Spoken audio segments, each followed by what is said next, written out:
A business trip, one too many drinks, and I ended up in bed with my boss. I woke up in the middle of the night, sobered by sheer panic, and made a run for it. The moment I got home in the pre-dawn gloom, I scrambled to check my bank account. An hour later, my heart sinking with every passing second, I had no choice but to call my boss. Mr. Kingsley? I was just calling to see if you were satisfied with the VVIP service I arranged for you last night. Silence. Then, his signature deep voice, raspy with sleep and a faint London accent, crackled through the phone. I was drunk, Abby, not erased. Now get your ass back here and pick me up. Me. Picking you up is not an option, but I can arrange for you to be disposed of. The company had just transferred a new boss from our London office, Marcus Kingsley, young, rich, and so handsome it was almost unfair. He made all the other so-called elites in the office, who had seemed perfectly presentable before, look like absolute trolls. In the 2 months he'd been with us, Marcus had proven himself to be low-key in person but extravagant in his methods. He'd silently bulldozed through a year's worth of backlogged problems, solving them all without breaking a sweat. At the quarterly review, our department didn't just become number one, we also walked away with the largest team bonus. And once everyone knew Marcus was single, the women in the office went on the offensive. Take Jessica, for instance, widely considered the office bombshell. Her skirts got shorter, and whenever she went to Marcus's office, she practically tried to sign documents from his lap. But Marcus deflected every advance with infuriating, effortless grace. After 6 months, the female troops had all retreated, defeated, and demoralized. One day, they were all gathered in the break room, comparing notes and discovering that none of them had succeeded. There was a certain camaraderie in their shared failure. After a round of jokes, someone's gaze landed on me. If I remember correctly, Abby's the only one who hasn't thrown herself at Mr. Kingsley.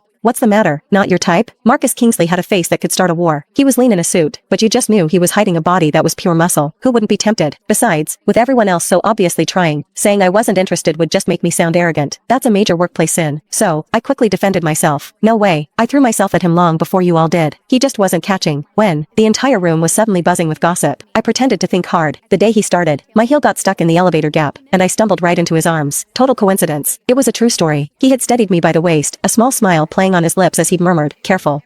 That was an accident." They all laughed. I laughed along with them, deciding to come clean. Look, a handsome face is nice, but I'm a woman who loves her money. I'm on a mission to save $2 million so I can quit the rat race and retire to my quiet hometown. Men are nowhere near as important as cash. As soon as the words left my mouth, the glass door to the break room slid open. Marcus Kingsley stood there, phone in hand. I had no idea how long he'd been listening. Abby, he said, a slow smile spreading across his face. Pack your bags. We're going on a business trip. Here's your chance to make some money. Me. Everyone else scattered like startled birds. It was my first business trip with Marcus in the 6 months he'd been here. The driver, Ben, was already waiting downstairs. He saw me get out of my cab and even helped with my luggage. As we were chatting, Marcus came down, a laptop bag in one hand, deep in a phone call. He handed the bag to me, his eyes gesturing for me to get in the car first. I settled into my seat, and he continued his call for another couple of minutes. Through the window, I unabashedly sized him up. He really was gorgeous. A perfect 6'2" frame, a meticulously styled haircut, a strong nose, and sharp, intelligent eyes. When he wasn't smiling, he had an untouchable air, but when he did, he was like a dangerously charming fox. Click the link in my bio to get the full story for free.